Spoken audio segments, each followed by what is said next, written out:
Knockout of the week. We've got 3 knockouts. Thank God. After 2 miserable weeks, we've actually got something to show you. We've got Josh Padley, Bruce Carrington. What a week of boxing! It's just a good start to every week when we've actually got knockouts that we can post. We do have a winner for knockout of the week as well this week. I'm quite excited, but currently my thing's not working. Right, there we go. That is Paolo, Keyshawn Davis, Bruce Carrington, or Josh Padley. Who would you like to see? Bruce Carrington. Bruce Carrington. Let me make sure. To pop some big shots. There's another one. Because Carrington's shiny right now. He's rolling with the shot. Or maybe Castro. He showed flashes of power in those middle rounds. There's a right hand. As it fought two, Carrington drops Castro, and he may not make it up. That was a big shot right on the tip. Pop, pop, pop. That's Carrington. For a world title. For his first world title. Round 8. I think that's got to be the winner. I think so too. I was happy to see Josh Padley get a knockout. Let's watch that. Former Shakur Stevenson opponent. Obviously, Shakur stealing the headlines this week. But let's watch his former opponent, the electrician, Josh Padley. 45 seconds in. He's raising the legs. They're gone. This is Padley's here. Can he sustain an attack? Can he land that one big shot, Adam? You've got to create the space to get a clean shot. He can hardly move here, Belmedi. The corner are trying to implore him on the referee's going to take a close look here. He's being shown up. Josh Padley is the new European super featherweight. It's very solid from Padley. That's round 2 of his European title fight against Belmedi. Belmedi, by the way, not a pushover fight. It looked like that because it was 2 rounds in and Padley battered him. But Josh Padley, a bit of a surprise to us all, is very talented. Could go quite a long way. It looks like he's going to get another world title shot the way he's going. And good luck to him, man. Only a year and a half ago, the bloke was still working full time as a trade, and now he's a full time boxer, and he's on a really good winning run. So it's a really good story. Taking that Shakur fight was the best thing he ever done. Yes, he got the money for it. It's just propelled him, and like Shakur's supporting him as well. And he's, Crawford was asking about him in the change. It's good. It's just nice to see, and he seems like a nice bloke as well. So take away the fact he's actually a brilliant boxer. Right, Keyshawn Davis with a nasty body shot. Good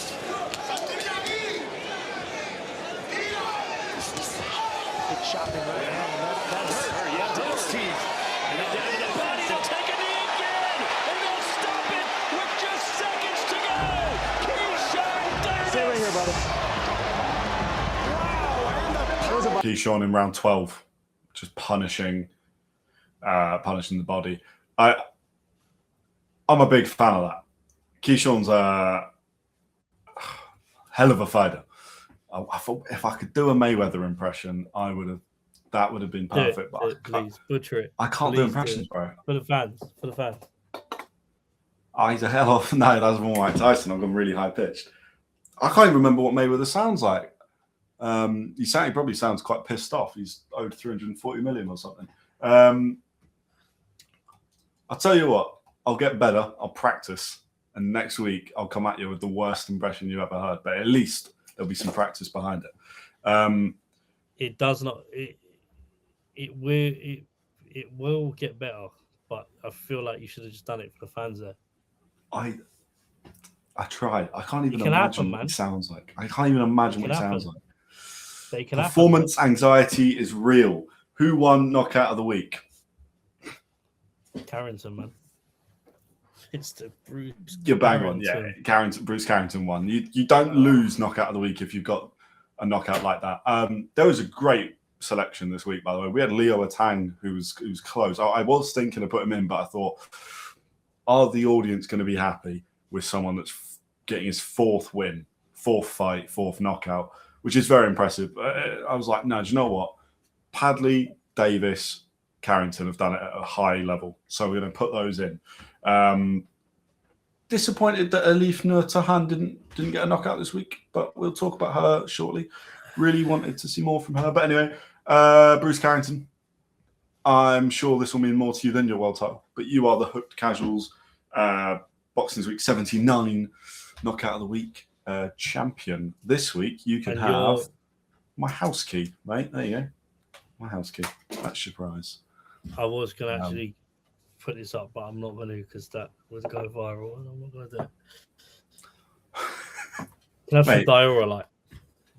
Okay, yeah. Nice. You got a house key and diorite. The first thing I picked up was pseudo cream. Don't think that would have been. Yeah. I think you made the right decision. Yeah, it's the first thing I saw in it. To be fair, the first thing I saw was Bassett's vitamins, but I thought I don't know. I went for the key. Let's move to the weekly roundup. We got a lot to talk about. We just have a lot to talk about. Yeah.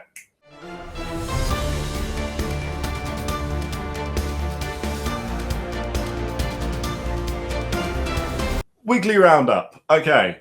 I'm quite excited for this week because, as you will know, if you are an avid watcher of boxing or if you're a more of a casual viewer, either's fine. Boxing's been a bit dead recently. And I'd say recently being like the last 2 weeks. 2026. The first week of 2026, decent. The next 2 weeks, just a bit boring. But we are back. We've got energy's up as well for this episode, Connor.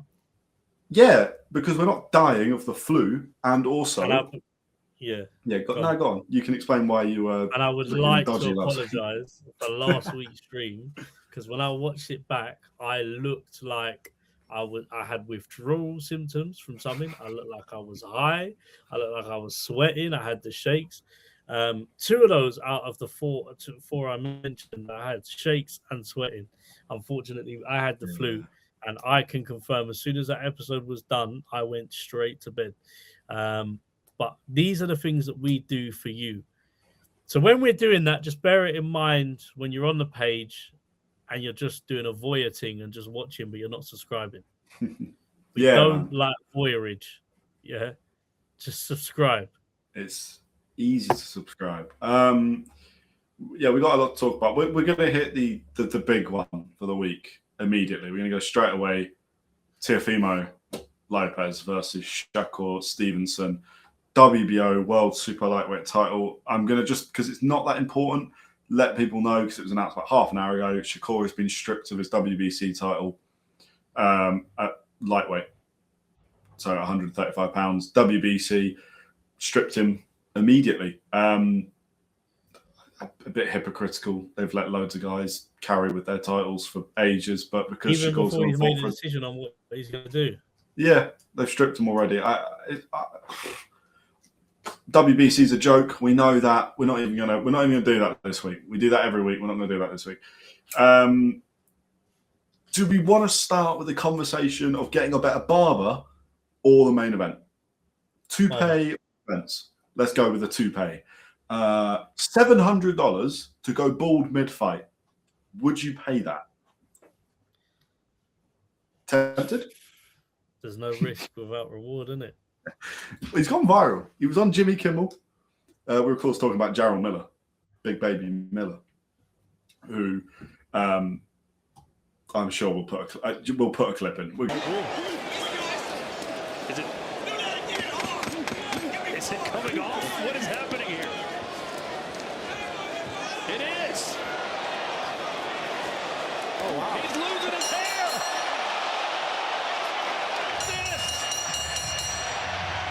I've seen a lot in boxing. I have never seen something like that. Jarrell Miller paid $700 for a toupee to be glued to his head. Fair play.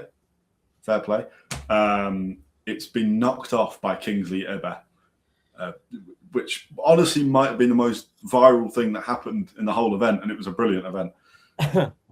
I can't believe it. Watching that was just, he got scalped live, but it wasn't. He still got the win though. I kind of have a lot of respect for that. That's quite embarrassing to then go. I think it's a blessing in disguise because So hear me out. And you know me, I always think of the commercial side of things. So Jarrell Miller's obviously historically, in terms of boxing, not had the best name, not had the best stuff attached to his name because of past things that he done. What he actually failed a drugs test for, which people don't understand, was essentially product to get himself hard to have sex. That is, it was a banned substance, though. So I think you have to have context to some of these banned drugs tests. Now, if they're taking a performance-enhancing steroid at the fact of getting better at training, I think it's worse. I think it's more funny when you find out he basically took Viagra and failed his drugs test because of Viagra, basically. That was the most recent one. But nevertheless, he was banned after the AJ fight. And then he's had a couple of problems over the years, or like post leading up to the AJ fight that he's meant to have with Anthony Joshua. Not the most liked guy, I think, or favoured guy in the boxing scene. I think this incident has been a blessing in disguise for him because the publicity he's got off the back of it, he's probably put his image up himself. He's become more well known outside of the boxing world. And it would probably do nothing but positivity for him in his personal life or career, and potentially earn more money, which sounds mad. But all these TV appearances he's getting his name out there, he's getting well known. So, blessing in disguise. The toupee from yesterday's price is not today's price for Jarrell Miller and his toupee. However, $700, I'd probably be holding my barber up against the wall. In hindsight, I think his barber must have gone into hiding. In hindsight, though, if I was Jarrell Miller's barber and I fucked up, I'm going into hiding because that is a big guy to be messing about with. Nevertheless, like, result got through the fight, done what he needed to do. Don't really know. It's weird because he probably will get a big fight. But boxing's mad now because performance alone doesn't get you big fights. Publicity and public opinion of a person gets you into more rooms. You've only got to look as far as Jake Paul for that. Do you get it? So a professional boxer like Jarrell Miller, who's fought at a professional level, I'm finding it funny to say, it's going to do wonders for him. If you haven't seen it, we've done a reel on it. Check it out. Interact with it. Done a reel the other day. Little toupee. There's a clip of it on there as well. But obviously, Connor will get a clip of it in the video, so you can watch somewhere along. So good. It's so good. Listen. Funny. It was funny. I think he's like you say, TV appearances. Jarrell Miller's flying now. He's become like one of the most loved guys in America. Yeah, he's one of the biggest names in American boxing. I mean, he already was, but he's now absolutely one of the biggest names in American boxing. And he won by split decision in actually what was a pretty rubbish. Like, it wasn't a great fight. It's other than the toupee incident, was pretty slow and sluggish from both, I thought. But he still won. And he has almost got something better than a knockout. He's got something more commercial in the toupee coming off. Right. Keyshawn Davis, Bruce Carrington. The two of them won. Bruce Carrington, I think, is a pretty special fighter. He obviously wants Naoya Inoue. He wants Nick Ball. I don't hear him mention Espinosa's name too much, but then why would you? Espinosa's a bit of a freak and big.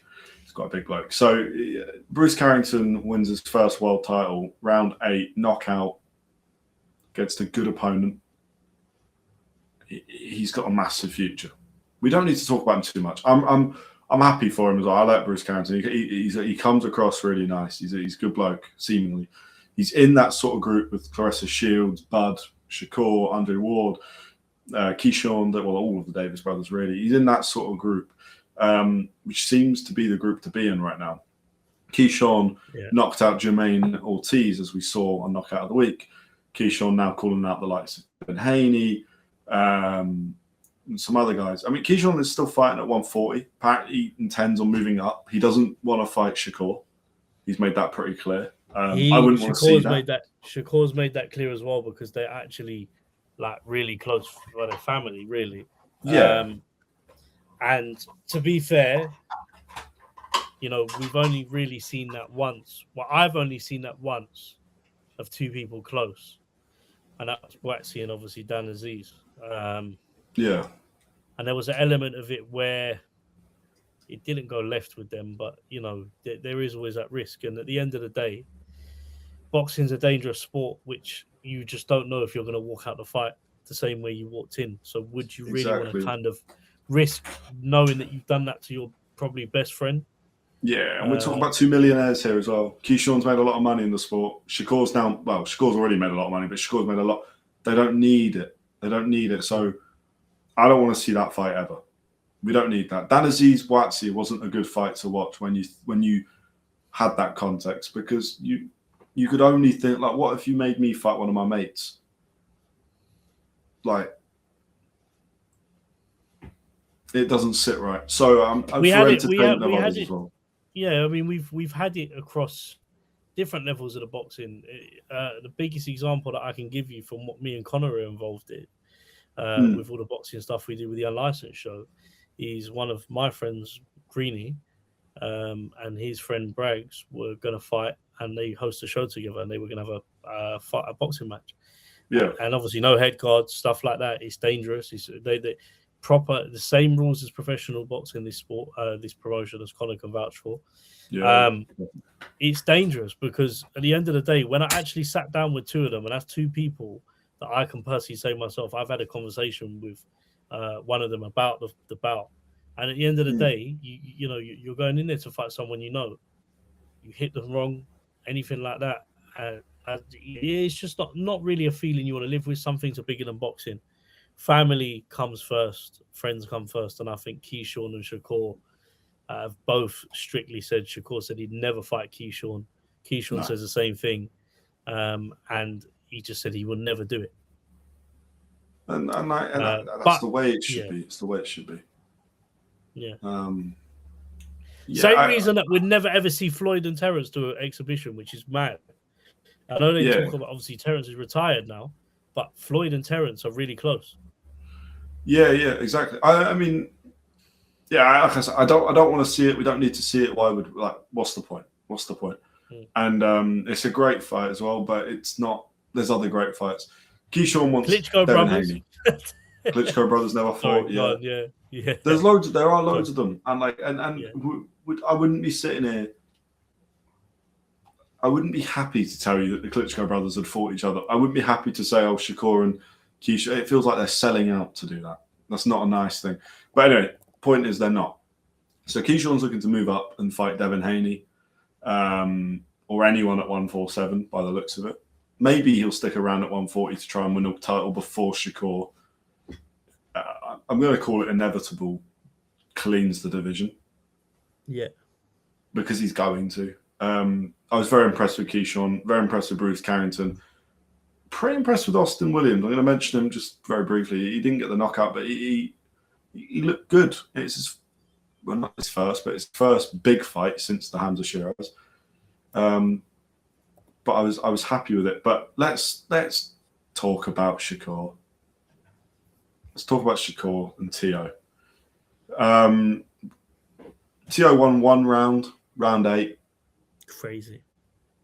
Shakur won 11 rounds against Teofimo Lopez. Teofimo Lopez, by the way, is an... Okay, just to give people clarity of levels, yeah? Josh Taylor, with England and all that. No, we can say Britain. We can say Britain. Great Britain. I'll say Great Britain. Yeah. Josh Taylor, one of the most talented fighters to come out there. Look what Teo done to him. Yeah. Dominated. And that is the level. And Josh Taylor is a world level fighter. Teo beat Lomachenko as well. Teo beat Lomachenko. Lomachenko, one of the best fighters at that weight for a number of years.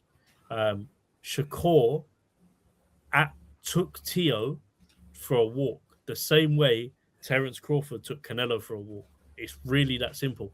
Yeah.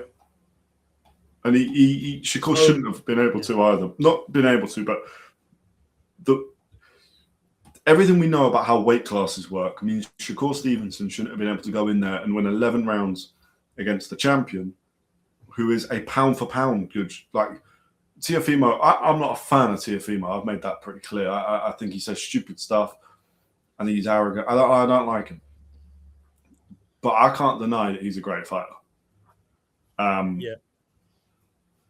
Shakur made him look so average. So average.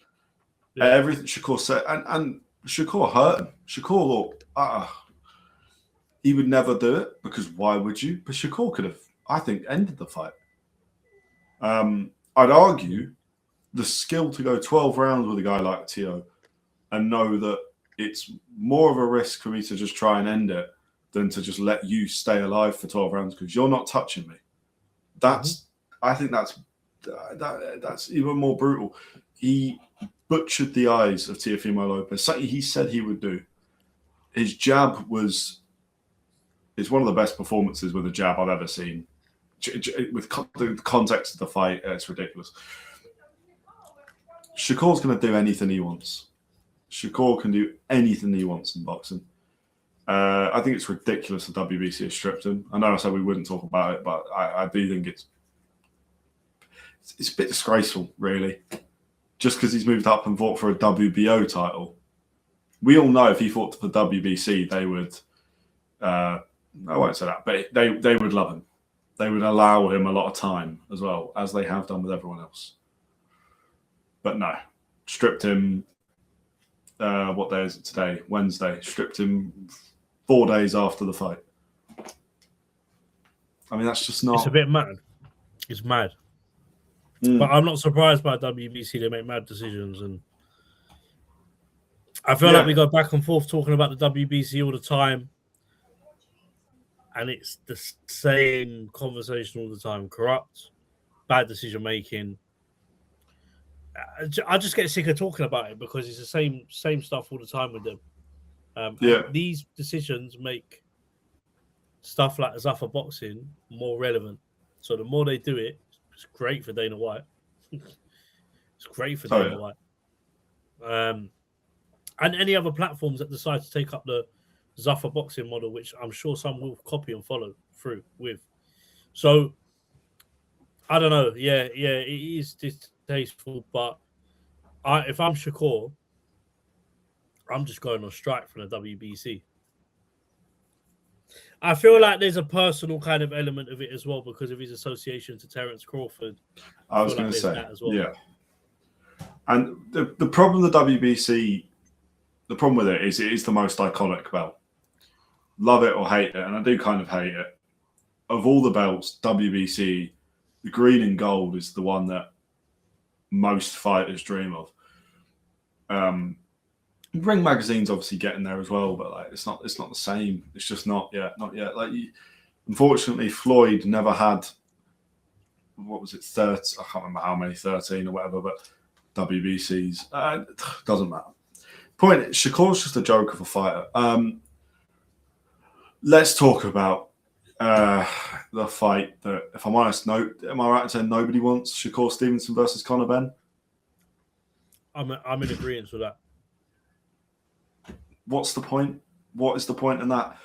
So, yeah, go on. No, that's a genuine question. I cannot get my head around it. We've just seen Josh Kelly win a world title on the weekend, by the way, which I'm sure you'll want to bring up. But I'm just we're going to talk. Yeah. Josh Kelly and Conor Benn is probably one of the biggest fights in British boxing to make, and it's meant to be happening for a long time. It hasn't happened. There's a fight. Crocker, Conor Benn. Big fight. Another big fight that you can make. I'm gonna go and say something that I heard, and I can't remember who said it. I was watching like a TalkSport type platform, and they used a Roy Keane quote, and it's like getting in the ring the way he did on Shakur's night. Yeah, that was it. And he goes, Just relax. Just relax. Just relax. That's what Roy Keane says, isn't he? But no, but I hear it because it's like no one wants to see that fight. Listen, it realistically, there's two elements to this, yeah? Yeah. The fight will probably make money, yes. But it is one-sided. This is the other point I want to make. This is a one-sided fight because Conor Benn's only hope of beating Shakur Stevenson is that he is able to catch Shakur, which I know in hindsight you can say it's boxing and it can always happen. But his only hope for him to beat Shakur is to catch him and knock him out. In every other element of that boxing match, he comes second best to Shakur every time. Yep. And I've been hearing it a lot that Conor Benn's quick enough, aggressive enough. He throws more punches than the guys that Shakur's fought. Shakur beat Zepeda. I know people don't respect Zepeda in the same way, but Zepeda has the highest output per round of any fighter. Yeah. Or any fighter good enough to be tracked, which is a lot of we're talking hundreds of fighters. Zepeda hits harder than Conor Benn, I think. Yeah, Conor Benn does hit hard and he's aggressive. And Conor Benn's got a lot of talent.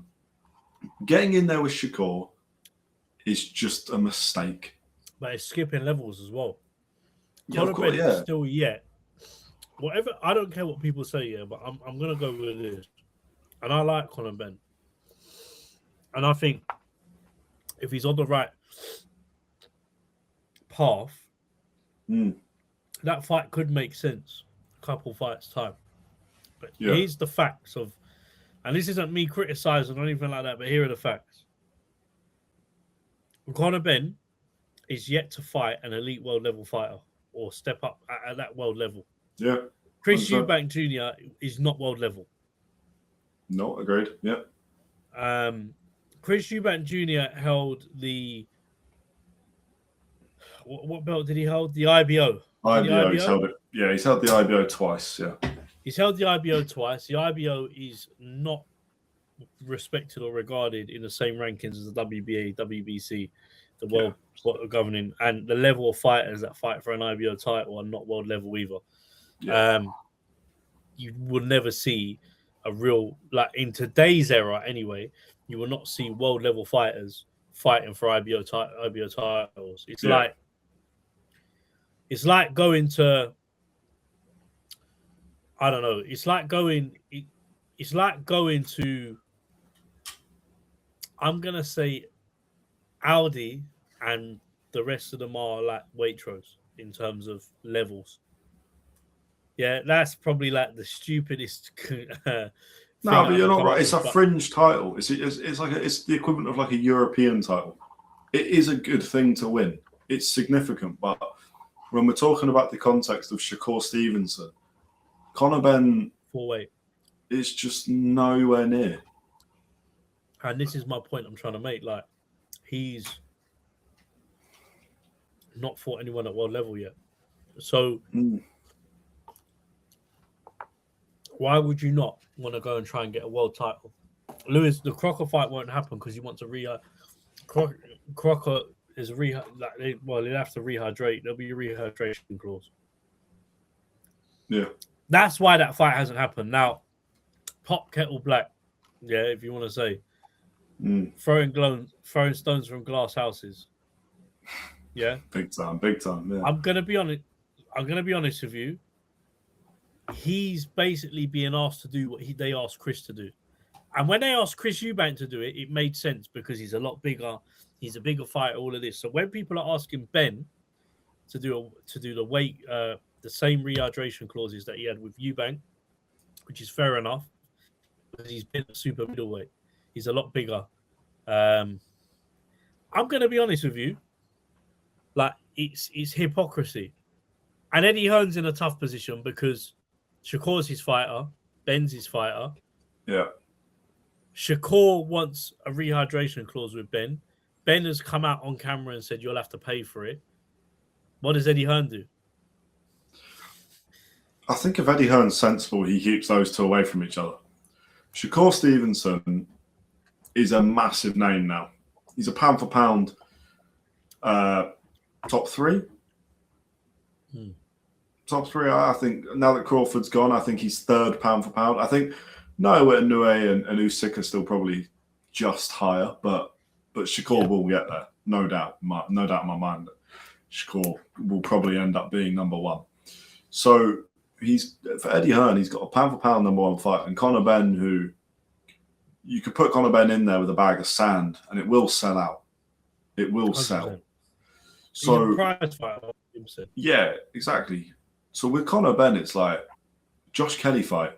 Like you said, that's been building since the two of them were about 10 fights into their careers. Yeah. Everyone's mentioned the Josh Kelly fight. You've got Josh Kelly's got a world title. Josh Kelly's got a world title as well, so it makes sense. You've got Crocker. Now Crocker is now in, I believe it's gone to bids with Liam Paro, but bids mean nothing. If Eddie Hearn comes in and says, look, we're just going to do Conor Benn Crocker, the IBF are going to say, yeah, do you know what? 3% of that sounds better than 3% of that of Crocker versus Paro, so we'll allow it. Or Conor Benn waits and he gets Garcia versus Barrios winner. If it's Ryan Garcia, that's more money than Shakur, and it's a more winnable fight.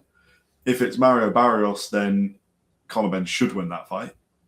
And it's a world title fight. It'll still do well. It'll still sell massively in the UK. The amount of people that want to see Conor Benn lose and not win a world title, and the amount of fans he's got as well, that fight sells. So he's got Rolly Romero's a big fight, especially after those two had a bit of a scrap. Not really, but sort of a couple altercations this week or last week. So Conor Benn's got loads of options, but Shakur is the wrong one.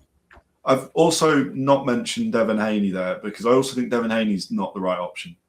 Because I think Devin Haney also boxes the head off of Conor Benn. But I do like that fight.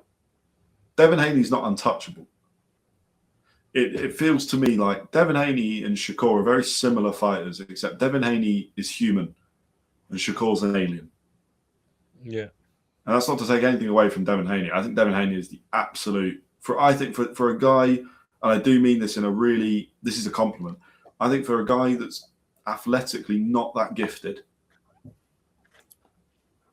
I think the amount of work that Devin Haney's put in to get to where he is and to the level he is honestly, for me, is why he's one of my favorite fighters. Because I think he has not been gifted any power. He's not been gifted any of this, some attributes that you see other fighters have. And if you look at Ryan Garcia, it's actually a negative. Ryan Garcia's got every gift that you could imagine for boxing. And I think he wastes it. So, but Shakur, I think, is gifted in every way and works just as hard as anyone else. He's just an alien. He's just an absolute alien. But yeah, Conor Benn's got loads of options. For Shakur, go and unify. Go and win all the titles. Clear the division out. Because we are getting to a point with Shakur where I do wonder how many more divisions he can go up. So I'd rather see him start clearing the divisions out properly and then move up. Like Crawford did. Yeah, it is an interesting point whilst we're kind of talking about it. And we mentioned it off camera, and I do think it's worth mentioning on camera. With regards to Teo, from here, does his dad being involved like he is now make sense? Hear me out. Like, it's that old kind of thing of it works until it doesn't work. And by that, I mean, when you start losing like that, you know, like any professional boxer will look to maybe a different coach or different corner or whatever it may be. You mentioned a very good point, being that obviously Cambosos commented on the post because Cambosos fought Teo. Yeah. We saw. So the aftermath of this fight, Shakur did an interview and he said about how Teofimo Lopez Sr. And this is quite sad, actually. And I do feel bad for Teo, and I do wonder what's next for him. But he said that he went into the medics room where the fighters get sort of final checkups. Basically, are you going to be sent to hospital or not? That kind of thing. If we can stitch you up and lights in the eye, you know, all that kind of stuff. Teo's alone in the medic room, all alone. His dad's not there. His dad, not just his dad, but he's also his coach. So 2 huge responsibilities to be there, and he's failing on both. All right, no other family members are there, but there is a limit on how many people you can actually have. So whatever. So Teo's dad's not there. Then on a comment of where that interview was posted on Instagram, I've only seen the interview on IFL TV. I don't know if it's their interview or somebody else's, but on a comment under that, George Kambosos Jr., who previously fought Teo and beat Teo, comments saying, when I beat Teo, it was the same thing. Only his mother was in the medics room or area with him, and his dad, Teofimo Lopez Sr., had gone back to the hotel room, basically the hotel where most of the fighters were staying. He got really drunk and smashed up the room. Now, I don't want to talk about too much about the alcohol side and the hotel side, because Lopez Sr. might have something going on. But to leave your son and your fighter on his own after a loss, because you know he was there when Teo was winning. You know, he was right by his side when Teofimo Lopez was winning these fights, but when he's losing, he's not. This is what we say about when you need good people around you.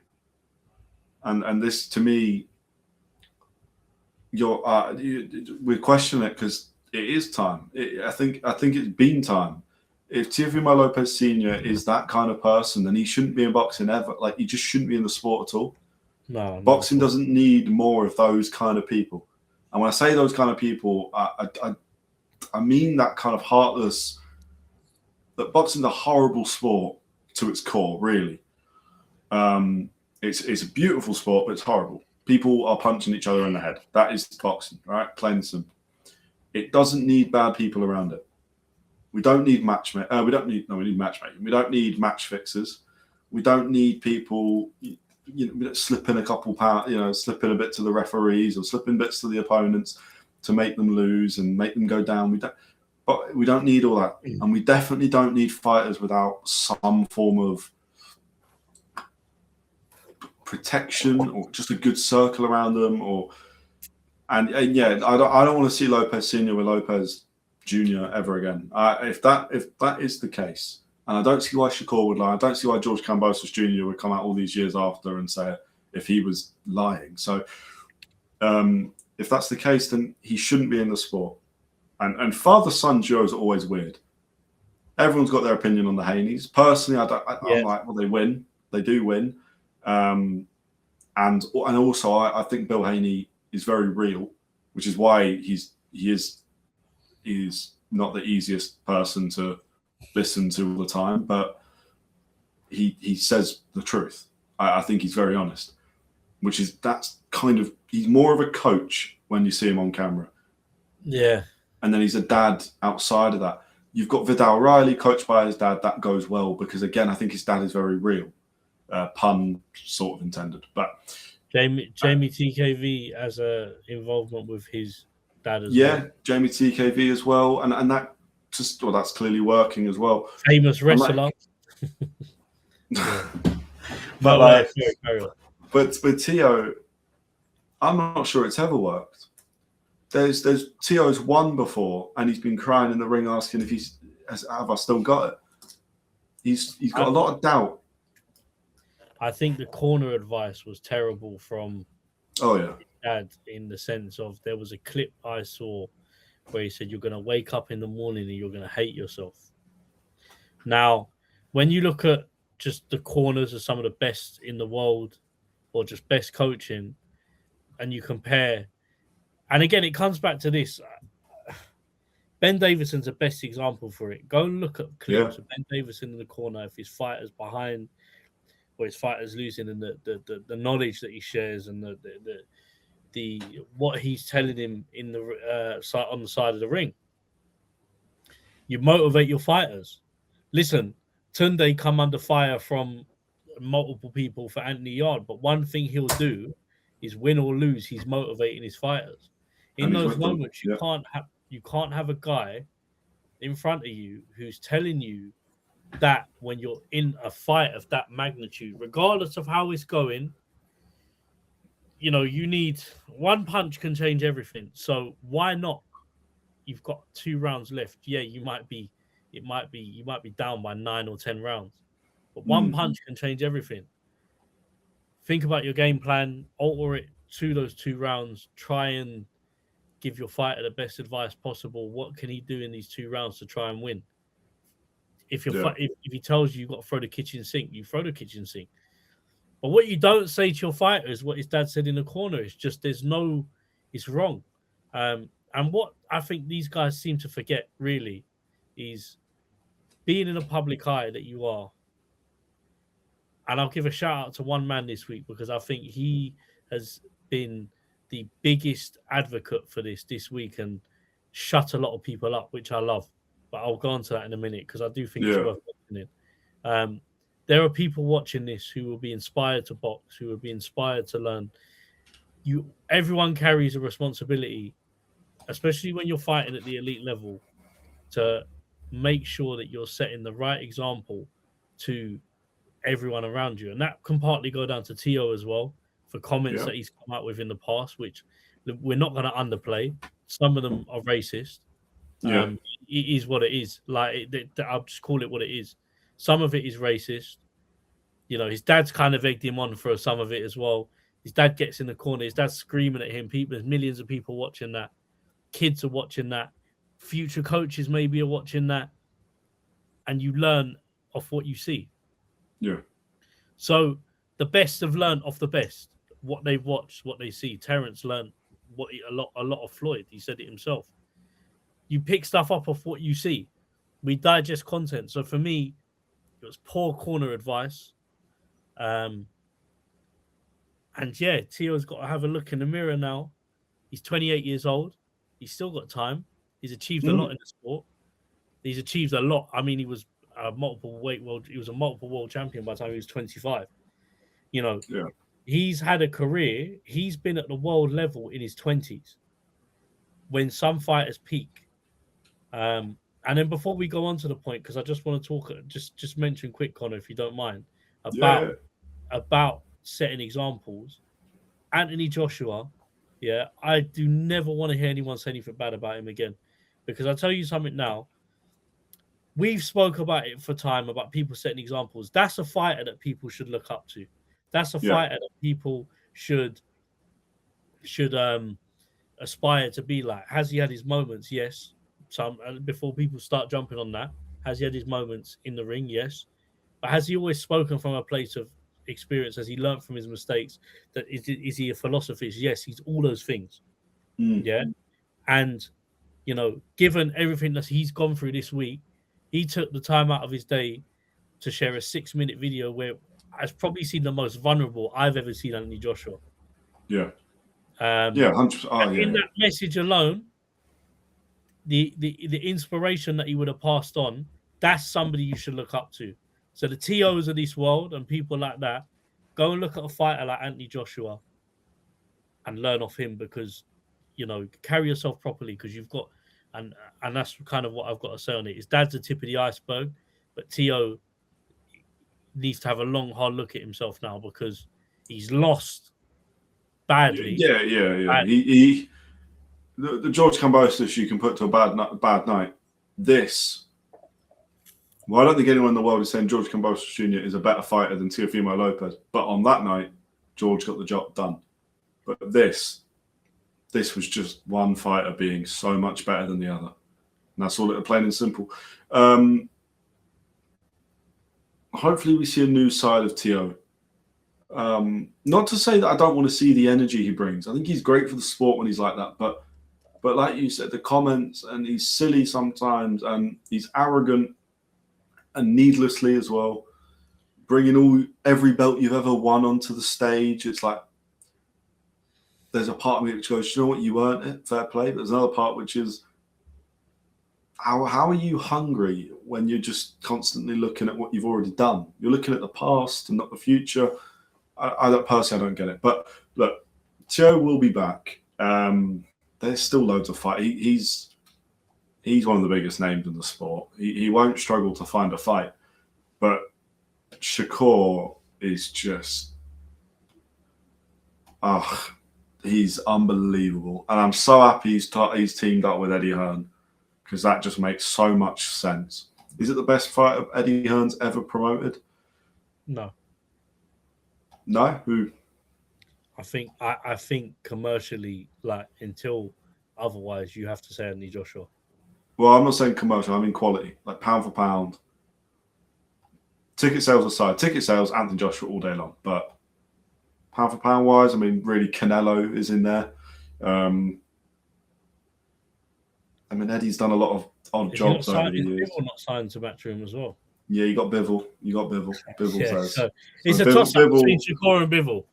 Yeah, I think so. I think so. I think it's one of those two. I mean, Matchroom's had a long history of great fighters, but Matchroom are just they know how to manage big personalities and how to manage big stars, and they know how to build stars, and they know how to retain stars, and they know how to. Do you know the hardest thing is growing somebody who's already a superstar? Yeah, and they've done that with Shakur. They've done that tenfold. He is, because when before the Zepeda fight, we had conversations about Shakur where we were both saying, we know how good he is, but he doesn't fight enough. He's beating people, but since 2022, he's not really had a year where he's convinced either of us that he's this actually special fighter. Yeah, facts. But now, top 5 pound for pound easily. He's doing $10 million, the highest attendance ever for boxing at the MSG. I mean, it's endless list of achievements that he's doing, because he is a superstar now. He's a prize fighter now, as well as being a phenomenal, I don't know, talent or just fighter. In terms of building stars, and on the Matchroom topic, we had Josh Kelly winning a world title, IBF World Super Welterweight title against Bakram Murzaliev. Not the best fight, in all honesty. Josh Kelly fought the way you need to fight against someone who's quite dangerous like Bakram, but he was fighting from the outside. He was moving around. He was sort of box and move, but a little tentative, which is why I think in round 9 he did get put down. But in all honesty, I think that's the best thing that could have happened for him. I think the rounds slowly was slipping. I think he kind of got woken up by getting knocked down. It wasn't a heavy knockdown. And Josh Kelly got the job done. I didn't think he would. I thought Bakram Murzaliev would be too much, but Josh Kelly fought really smart. We said that there was a potential that Bakram would come late on and, pressure him and stand in front of him, and he did do that, but Josh Kelly's speed just didn't decline. And we said in the episode last week where we was both dying,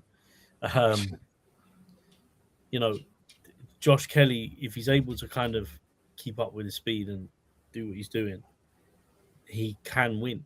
But there was always that risk that he'd get tired. We've seen it before with Josh Kelly, where we've seen this amazing explosive fight, and I think he's got better with experience. Like, I think the path that he's taken over the last X amount of years, and you can talk about Conor Benn, him fighting Conor Benn. It's probably the best thing that's happened to him not fighting Conor Benn right now. Not because he's not good enough, but because he took the experiences he got. I mean, early doors when he was kind of still finding himself, we knew he was this amazing boxer. He's probably one of the best talents to come out of this country. Literally, I've spoken to so many people but then the losses, the tribulations that he's come through and everything else to get to where he's at now has made him a better boxer. I remember watching him not that many years ago, where I seen Josh Kelly gas out. I couldn't believe it. And now, the experience he's got to do, it just shows in that fight. He's really solidified himself at a really elite level. Some amazing shots in that fight. The shot that really, obviously, it's easy to kind of reference it, but was one of the knockdowns. that he scored against Bakram in that fight, where Yeah, he round 4, yeah. slip a punch and counter. I believe it was his left hand. Yeah. And it really pushed him back. And, he even got a smile and a wink from the opponent. Like, yeah, good shot. It was a beautiful shot. It was a beautiful shot. But like, yeah, I mean, to be honest, if you look at it in hindsight, it's like, if we're going to make any fight, and he might be too big for him, but if we're going to make any fight, because he's got a world title, let's talk about Shakur and Josh Kelly before we talk about Conor Benn and Josh Kelly. I know weight-wise, it might be a bit hard. But then saying that, Conor Benn just fought a super middleweight. So if he's talking about fighting Shakur, throw it in with these other guys. I don't know. Yeah, the fight to make is Conor Benn, Josh Kelly for me. That's a great no, I'm just saying hindsight. But I know what you mean. You're speaking logically about how the sport should operate. And the fact is that Conor Benn and Josh Kelly are the same. Well, they fought at the same weight recently. And one of them's got a world title. But obviously, commercially, Conor Benn's still bigger. But I'm happy for Josh Kelly. When he lost to Avanesyan, that was what felt like the train, which was what his career was, had just stopped. Because when he was the first 10 fights of his career, we were just being told, yeah, he is unbelievable. And he was as well. He was. Olympic talent? Yeah, he's everything. He's everything. The way he fights, brilliant. Under Eddie Hearn, and then he gets released by Eddie Hearn and Matchroom, and then you just don't hear about him that much. And it wasn't really till he fought Ishmael Davis on the undercard of AJ Dubois, and that was the first time I'd heard Josh Kelly's name on a bigger show in a better fight for a long time. And then since then, he's just kept pushing. He's had 2 more fights since then, I want to say. And then he's gone and beaten Bakram. Or one more fight, which he won in the first round. And he forced himself to get the world title shot. And he did it. He did the job. The undercard included Elif Nur Tahan, who won by split decision, retaining her world title. Josh Padley, obviously, was in knockout of the week with a great knockout over Joab Belmedi. Leo Atang retains his 100% knockout streak against Amin Bouchetta, who's not a great opponent, but Leo Atang is, 19? So, we'll cut him a bit of slack before we start judging who he's fighting. Give him another 5 years, maybe. He's taking the same path that, compare him to, I'll say, another great British heavyweight we was literally just talking about, Anthony Joshua. Similar path to him. So, he will be a good talent. And Atama, early doors as well. Yeah, Atang's also back out next month. Yeah. Back out at the end of this month, actually, with he's on the undercard of Warrington, Lee Wood Warrington. So they're treating him like Atama. They're getting him as many fights as they possibly can. I imagine this year it's just going to be about Leo Atang getting in there, and maybe at the end of this year we'll see him in with someone who's a little bit higher quality, and then we'll find out just how good he is. Personally, I think for a good while Leo Atang is going to stay winning. British heavyweights are looking good, up and coming. Yeah, we're strong. British boxing, actually. Josh Kelly's just won a world title. Yeah. Dalton Smith's got one. We've got 6 now, male world champions. Remember how many weeks ago was we saying we've got none or we've got one? It was like 10 episodes ago, I want to say, where we were saying excluding females, because the females have been holding the fortress down for Britain. But we were saying the only world champion we had was Nick Bull, which is obviously a great fighter, who fights this weekend, by the way. We're not going to speak about that too much. It's a good fight against Figueroa, but it's not good enough to disrupt the rest. We will speak about the result next week for Boxing Week 80. But we had Nick Bull, and then Wardley gets promoted, and then Dalton Smith wins. Josh Kelly wins. We've got, Jesus, too many to even remember now. How have we got 6? What am I thinking 6? Who am I missing? Am I being stupid? Oh, no. Oh, that's going to really... We should know that as well. Mental. Mind games. Oh man, who else is there? Right, light heavyweights. We obviously don't have one. Cruiserweights. We don't have one.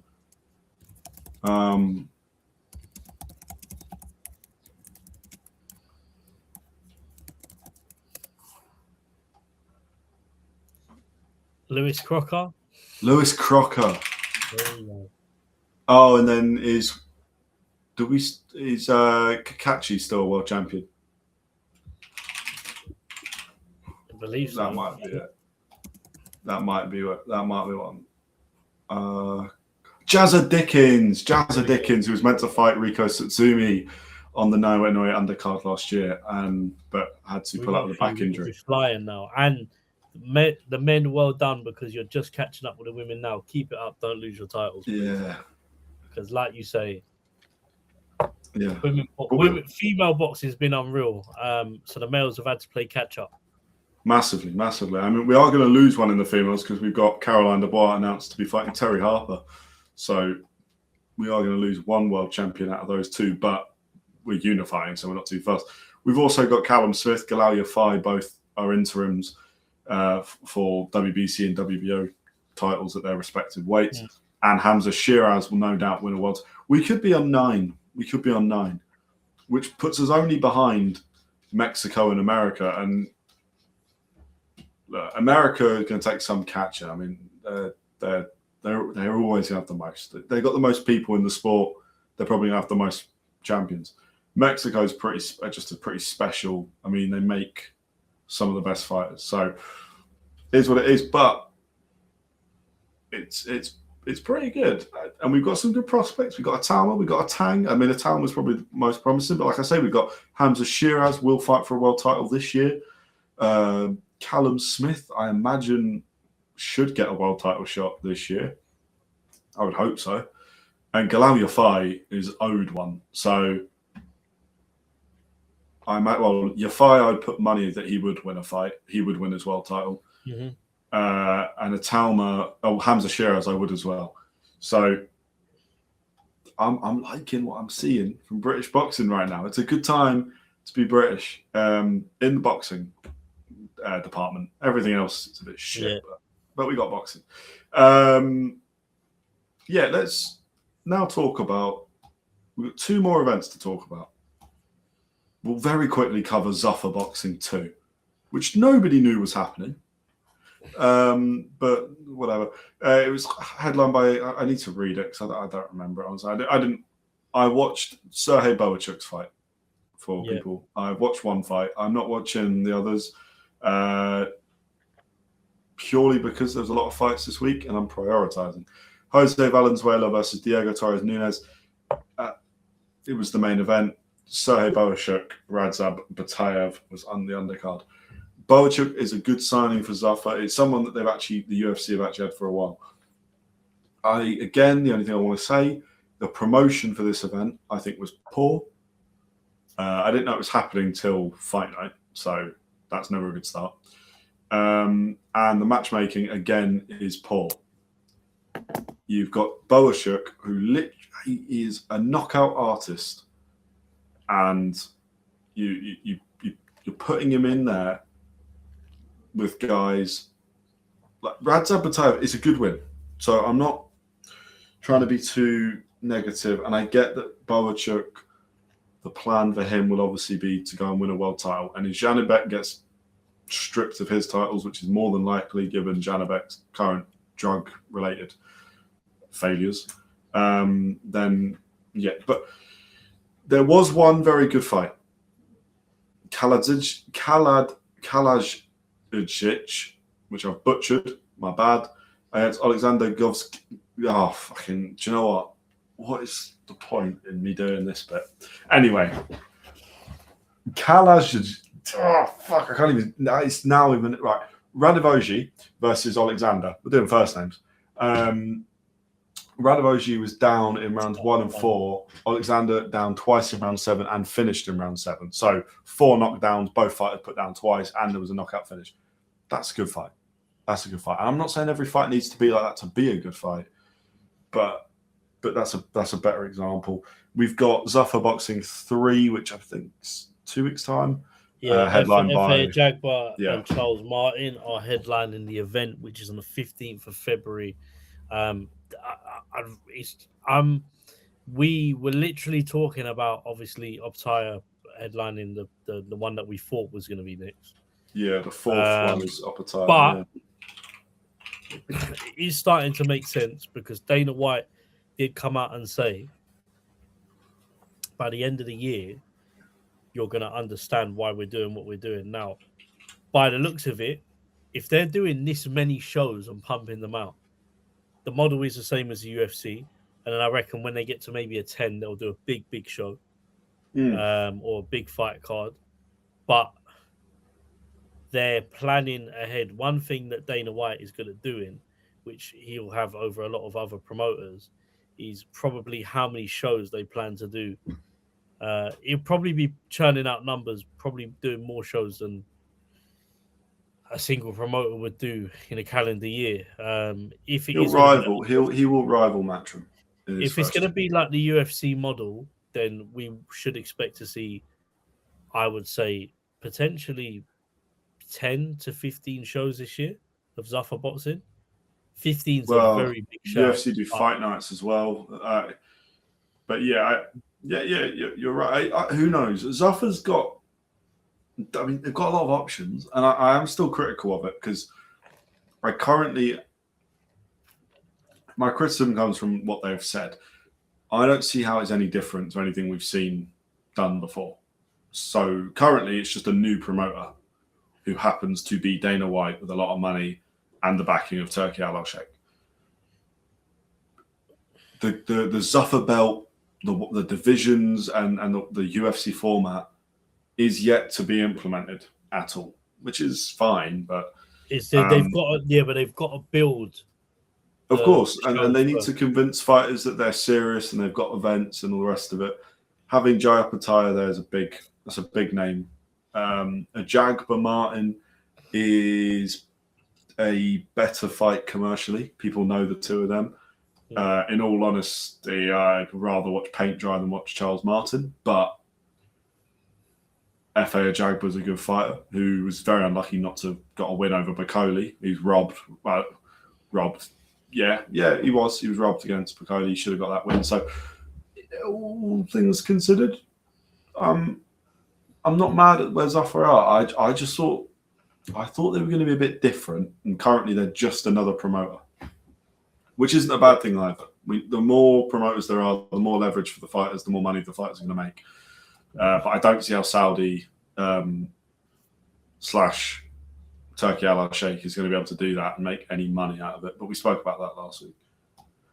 At the Copper Box Arena, there was another show, not quite like the Zuffa Boxing, not dominating headlines the same way Shakur Stevenson, Teofimo Lopez would have done and did do.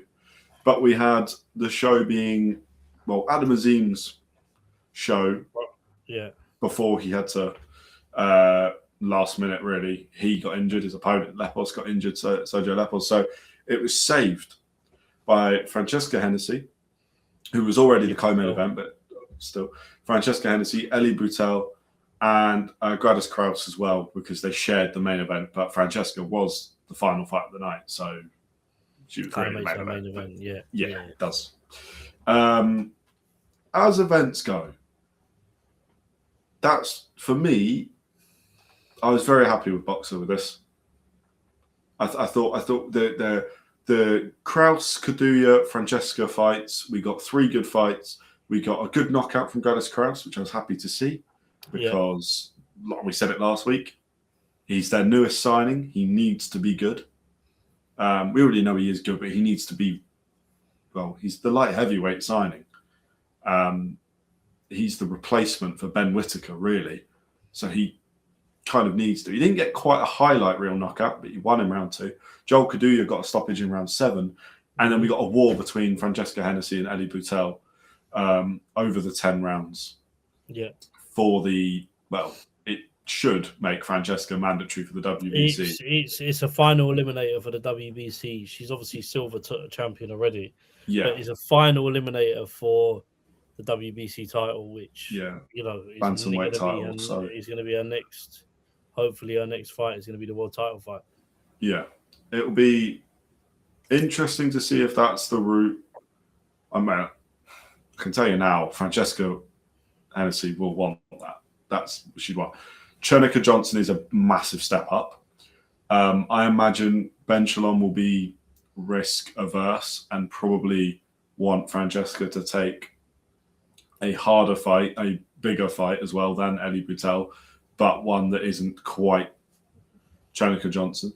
I've also read a report Chenika Johnson's apparently got a fight lined up with MVP in the near future anyway. So potentially it would end up with Fran being on the sidelines for too long. And Francesca Hennessy is an active fighter, so I can't see her sitting out waiting, because why would you?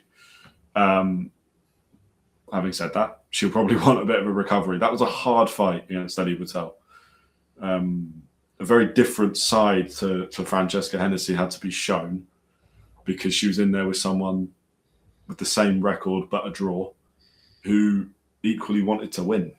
And that's the first time we've seen Fran in there with someone, not that's got a will to win. The last two fights have been against fighters that really want to win, but that's the first time we've got someone in there who's protecting their own, who feels like, no, do you know what? I'm a better prospect than you are. You've got Boxer and Ben Shalom behind you, but I've just been in China beating people up. I'll come over here. I'll just beat you. Like that's Ellie Boutel's mindset. Yeah. And Francesca, it was a close fight. She was the right winner. She was the right winner. I don't think anyone's complaining about that. I haven't seen anyone complain about it. I have, but I don't agree with it. I think now I agree with you there. It was a very close fight. It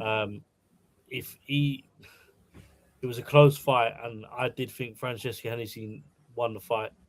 I think her reasons for winning it was because towards the end, for me, she was just a little bit more active and able to get off shots to the body, move, duck, dodge, counter, especially in the last sort of round or two. Yeah. And I think that went in her favor. I think she had to do it because, she was in a really tough fight. But she done it. She done it. And I've seen online that people were making the comments that it was a robbery. Ellie Boutel should have won.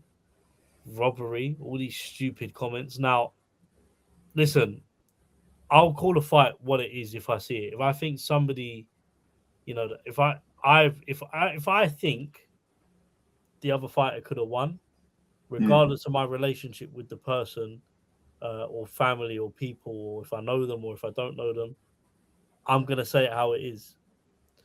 But for me, Fran had won that fight in the last 3 rounds. Before that, it was very close. I don't think she was losing the fight. I just think it was close where, if I'm a judge, you could have given it either way at a certain point. And then she pulled away towards the end. She was throwing more punches. She was more active, more punches. It was hard because towards the end, they were both tired. There was a lot of hugging going on, holding. But she was hitting. What people didn't see was she was hitting Ellie Boutel with really crafty body shots. And those body shots, as you know, Connor, when it comes to the scorecards, they add up. They all count, man. And the judges are at a different angle to where the TV is. That's something we do forget. Sorry, go on. No, I was going to say, it's one of those decisions. Whichever way it goes, it's not a robbery. It's never a fight like that is so close it can't be a robbery. Personally, I thought Francesca Hennessy won. I thought the right woman won. Had Ellie Boutel's hand been raised, I wouldn't have been mad. I would have understood it, assuming it's close scorecards. The mixed decision win with a 95-95 draw and a 96-94, and then a 97-93 was a little wide, but even so, it's a 10-round fight, so 3 rounds it's not too bad. Or 4, it's not too bad. It's a little wide for me, but it's not quite far enough for me to say that's not right. 7 rounds to 3. Yeah, it's not great. But had it gone the other way, I would have gone, all right, but I wouldn't have agreed with it. But I would have gone, all right, if the scorecards are close, it's a mixed decision, split decision, whatever, fine. Personally, I'd like to see them run it back. Ellie Boutel's clearly a great fighter. Francesca Hennessy's a good fighter. It's got a story to it. Ellie Boutel has welcomed the fight online. I think she was obviously going to. That kind of is the normal thing to happen. It's in her interest to do it because obviously she feels like she would have done enough to win in herself. She didn't get the decision. Francesca Hennessy's a big draw in terms of commercially and stuff like that for boxer. In Ellie Boutel's eyes, if she beats Francesca Hennessy, you've beaten kind of one of boxer's rising stars. Yeah, you might earn yourself a contract there. I'd be surprised if Ben Shalom's not stuck a contract in front of Ellie Boutel already. Yeah, but you know, it's the right person won that fight for me. Yeah.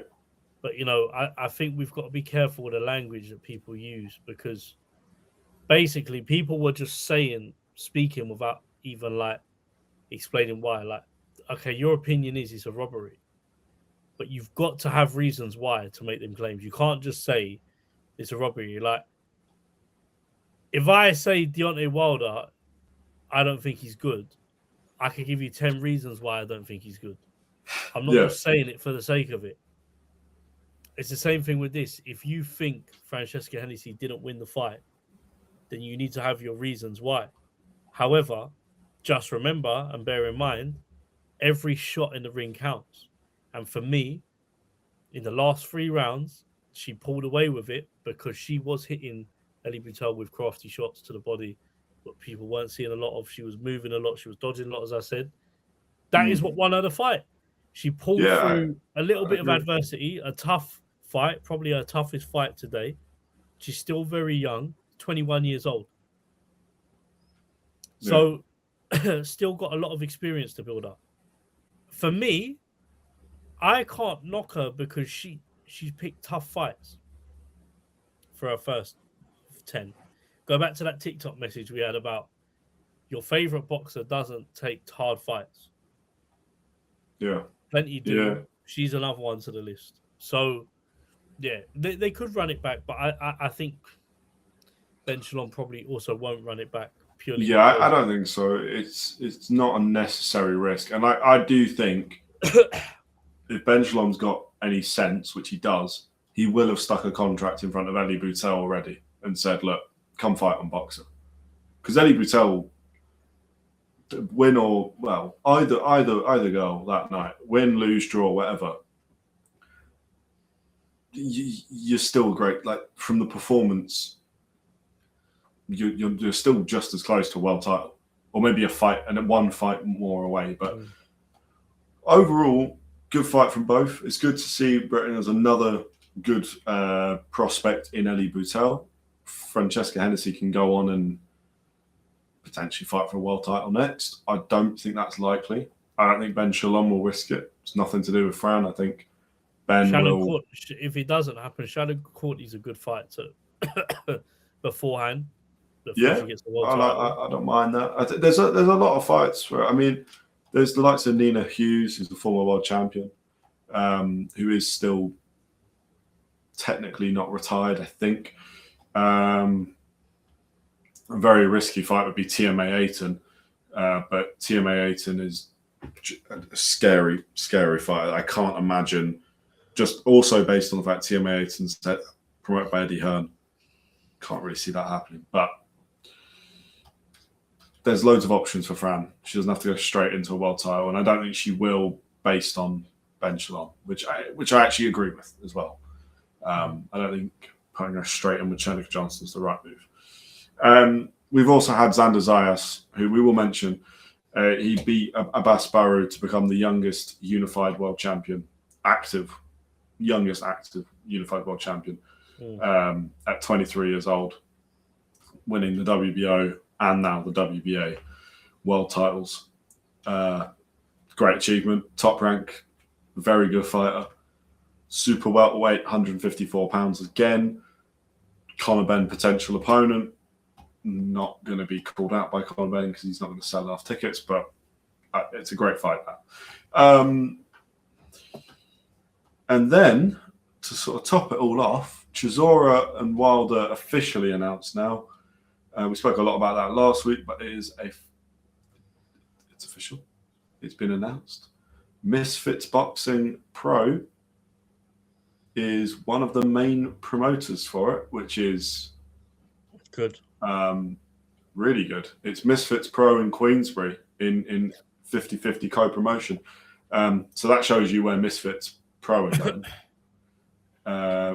That will have Vidal Riley on the undercard, almost definitely, which should be good because he's not been too active recently. It's the only downside to Vidal Riley isn't always active.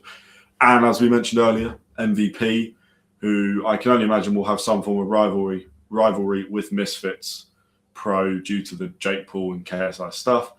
MVP have announced their first UK show, which is the day after Wilder Chisora, which I don't think is a mistake. But that is Caroline Dubois, Terry Harper, Unified Lightweight World Champion, Ellie Scottley versus Mayeli Flores for the undisputed Super Bantamweight World Championship, Chantel Cameron versus Michaela Kotaskova for the WBO Junior Middleweight World Championship, and Irma Garcia versus Emma Dolan. Emma Dolan, British fighter, could pick up another world title for Britain for the IBF Super Flyweight World Championship. And like I say, I don't think it's any coincidence that is the day after Wilder Chisora, but I do think numbers-wise they will lose compared to Wilder Chisora is going to do. It's going to be the only interesting thing is obviously that this is in partnership with Sky Sports for this card. And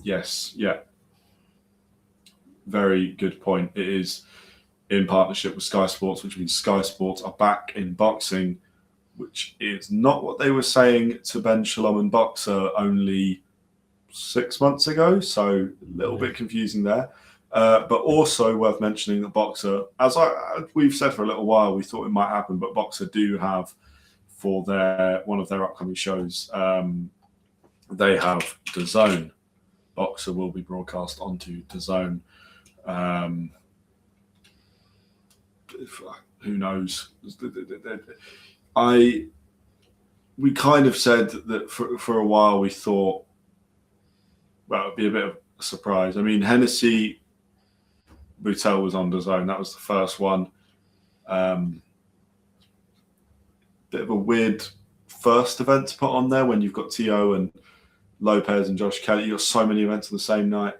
And finally, we're not going to talk about it too much. Lauren Price versus Stephanie Pinheiro for all of Lauren Price's world titles in Cardiff, Utility Arena, Cardiff, which has led. Not main event though. I think it is. It definitely is. Is she main event? Yeah. Yeah, she's main event. They did announce another fight on that undercard, which I can't remember the fight, but it's, I believe, there we go. Reese Edwards versus Gully Power. Should be an all right fight, and that's for the British Featherweight Championship. Worth noting that since the Lauren Price announcement, Clarissa Shields has called to fight Lauren Price after her rematch against Franchon Cruz. She'll come down from super heavy in it. Yeah, but she's seemingly not too bothered by that. But she's called out Lauren Price, pretty aggressive call out as well. I like it. I like that fight. That's another fight where we go, either Lauren Price proves that she is absolutely one of the best female boxers Britain's ever produced, which I think she is, or Clarissa Shields ruins Britain's day again, which, in all honesty, would not be a surprise. But that's because she's just pretty special, right? That is Boxing This Week. That is a long episode, which is why it will be broken down. So if you have watched the whole hour, 20 minutes, or hour, 10 minutes, however long this ends up being, well, thank you very much. if you would like to start seeing just little 10-minute segments, you can do that. But the most important thing is that you like, subscribe, share, follow us on TikTok and Instagram as well, because that's where we post knockout of the week, and that's where you can vote, like we did this week, where Bruce Carrington won that vote and was awarded Boxing This Week 79 knockout of the week. And next week, Boxing This Week 80. We've got Nick Bull Figueroa this weekend. We've got some big fights. We've got lots to talk about, but that is the show done because it's quite late as well now. So thank you. Paolo, anything to say to the lovely people at home? Have a good weekend, people. Be lucky. Be lucky. Oh, nice. A little switch up. Be lucky. Cool.